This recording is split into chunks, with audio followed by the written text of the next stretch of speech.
10 years. That's how long Maya searched for Daniel. Not the man who cheated on her. Not the man who broke her heart. The man she rejected. The man who loved her. And when she finally found him, she realized something that hurt even more than losing him. She was too late. The strange part? There was a time when Daniel had waited for her. A real chance. A real future.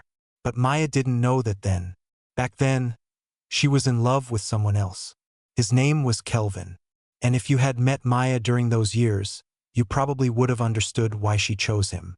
The first time Kelvin really got her attention was at university. Maya had just failed an important exam. She was sitting alone outside the lecture hall, trying not to cry. Students walked past her. Nobody stopped. Nobody cared. Then Kelvin showed up carrying 2 soft drinks. He sat beside her and handed her one. "You look like somebody planning a funeral." Maya laughed despite herself. "I just failed." Kelvin shrugged. "One exam doesn't decide your future." "Easy for you to say." "No." He smiled. "Easy for me to believe." That evening they sat together until sunset, talking, laughing, forgetting about the exam. And for the first time in a long time, Maya felt understood.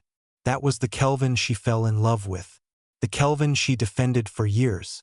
The Kelvin she would eventually sacrifice everything for. Unfortunately, Maya's parents didn't see what she saw.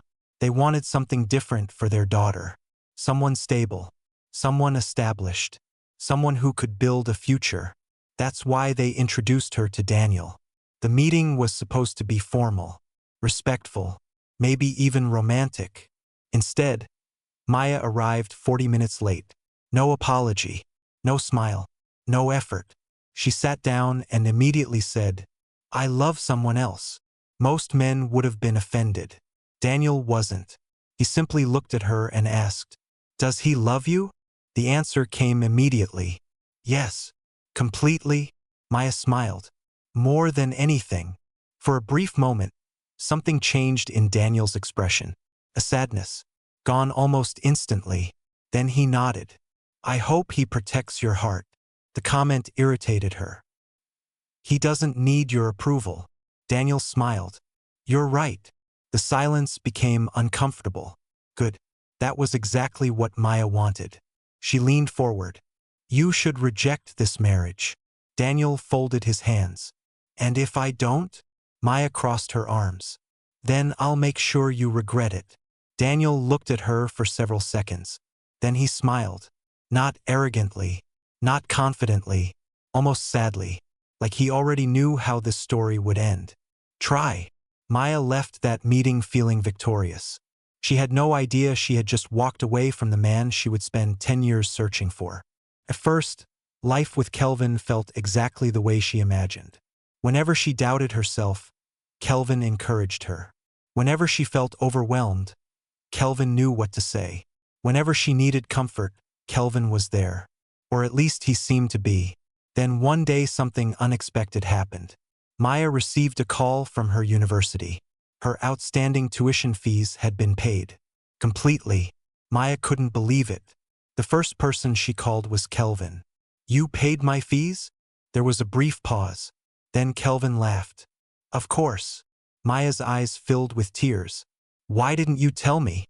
"I wanted it to be a surprise." That night Maya cried. Not because of the money, because she believed someone loved her enough to do that. Years later she would discover the truth. Kelvin never paid anything. Daniel did, and he never took credit for it. But Maya didn't know that yet, so she continued building a future around Kelvin. Then the small disappointments started. The first time he missed her birthday, she forgave him. The second time he forgot an important presentation, she forgave him again.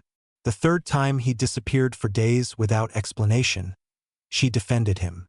Because that's what people do when they're afraid of losing someone.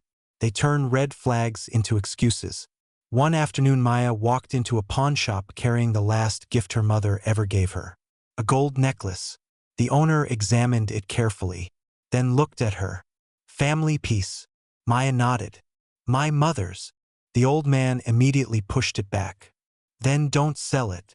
Maya lowered her eyes. "I have to." The old man studied her face, then asked quietly, "For a man?" Silence. The old man sighed.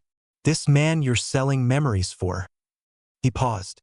"Does he know what this necklace means?" Maya couldn't answer. The old man shook his head. "I hope he's worth it." So did she. That evening Kelvin hugged her. "I promise this is the last time." Maya smiled and believed him. Again. A few months later, everything fell apart. It was raining heavily that evening. Maya bought Kelvin's favorite meal. She wanted to surprise him. The apartment door wasn't locked. She smiled, then walked inside, and froze. Another woman was sitting on Kelvin's lap, laughing, comfortable, like she belonged there. The food container slipped from Maya's hands. Everything crashed onto the floor. Silence. Kelvin looked up. Not guilty, not shocked, annoyed. Then he said the words Maya would never forget. "You weren't supposed to come today. That was it." No apology, no panic, no shame. Years of sacrifice reduced to bad timing. Maya looked at the woman, then back at Kelvin. "How long?" Kelvin looked away. That answer was enough. "What am I to you?" Her voice trembled. Kelvin sighed, like she was the problem. "I can't keep waiting forever." Waiting? Maya stared at him. She had paid his rent, supported his dreams, sold her mother's necklace, and somehow she was the one who wasn't enough. She turned around and walked away, not screaming, not crying, too broken for either.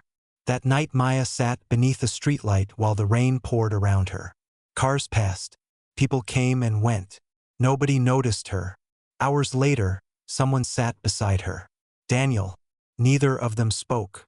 For several minutes, only the rain made noise. Then Daniel removed his jacket and placed it around her shoulders. That was all it took. Maya broke down. She cried harder than she ever had before. And Daniel simply listened.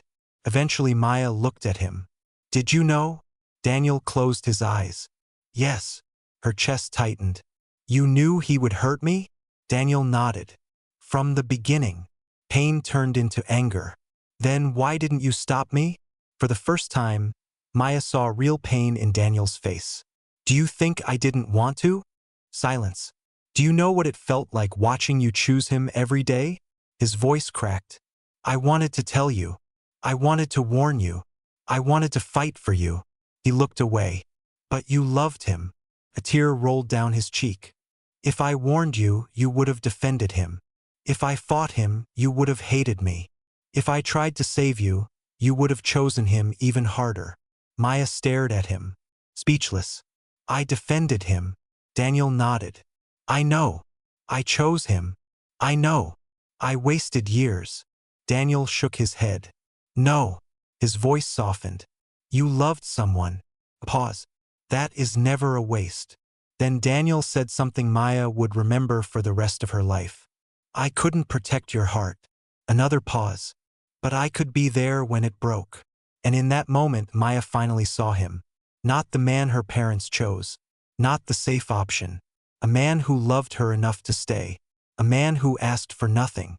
A man who never stopped caring. And that was the exact moment Maya fell in love with him. Which would have been perfect, if it hadn't been too late. 3 days later, Daniel disappeared. No goodbye. No explanation. Nothing. His apartment was empty. His phone disconnected. His office closed. Daniel was gone. Maya searched for weeks. Then months. Then a year. Nothing. Until one afternoon a letter arrived. No return address. Inside was a single photograph. Daniel standing inside an airport. On the back, 7 words. "I hope you find your happiness." That was all. Years later Maya finally learned the truth. Daniel had received a life-changing job opportunity overseas. But he delayed accepting it. For her, he waited. Longer than he should have. Long enough to hope. Long enough to hurt. Eventually he left. And with him went the future Maya never realized she had. The years passed. Maya built a successful business. Then another. Money came. Success came. Respect came. But Daniel never did. Every achievement reminded her of him. Every lonely evening reminded her of him. So she searched. 10 years. Then one day a friend called. I found Daniel. For the first time in a decade, hope returned. That same evening Maya drove to the address. The house was beautiful, simple, peaceful. The kind of home built by someone who had found happiness. Maya walked to the door and knocked. A little girl opened it. Bright eyes, big smile. Hello. Maya smiled nervously. I'm looking for Daniel. The little girl grinned. My daddy. Maya felt her knees weaken. Daddy. One word. One word was enough to destroy 10 years of hope. Then a woman appeared behind her. Beautiful, comfortable, at home. The kind of woman who belonged there. Before Maya could speak, footsteps approached. Then Daniel appeared. Older, wiser, calmer, happy. For a moment neither of them spoke. Then Daniel smiled. Maya. No anger, no bitterness, no resentment, just peace. And somehow that hurt more than hatred ever could. The little girl hugged his leg. Daddy, who is she? Daniel looked at Maya, then smiled gently. An old friend. Maya smiled back. But her heart collapsed. Because once upon a time, she could have been so much more. The woman slipped her hand into Daniel's. Natural, comfortable, certain. And Maya finally saw the life she had thrown away. Not wealth, not success, not status. Peace, family, love. Daniel noticed the tears in her eyes. Of course he did. He always noticed. But this time he couldn't save her. And she no longer had the right to ask. After a long silence, Maya whispered, Did you ever wait for me? Daniel smiled sadly. For years. Her heart stopped. Then he added quietly, Longer than I should have. And in that moment Maya understood. There had been a chance. A real chance. And she missed it. After another silence, Maya asked the question she had carried for 10 years. If I had chosen you, her voice trembled, would we have been happy? Daniel looked at his daughter, then at his wife, then back at Maya. A sad smile touched his face. I think we could have been. Maya closed her eyes. Daniel continued softly. But that's not the life we were given. That night Maya drove home alone. And for the first time in 10 years, she stopped searching. Not because she found peace. Not because she stopped loving him. But because she finally understood something heartbreaking. The greatest regrets aren't the people who hurt us. They're the people who would have never hurt us at all. The people who loved us, waited for us, and eventually had to let us go.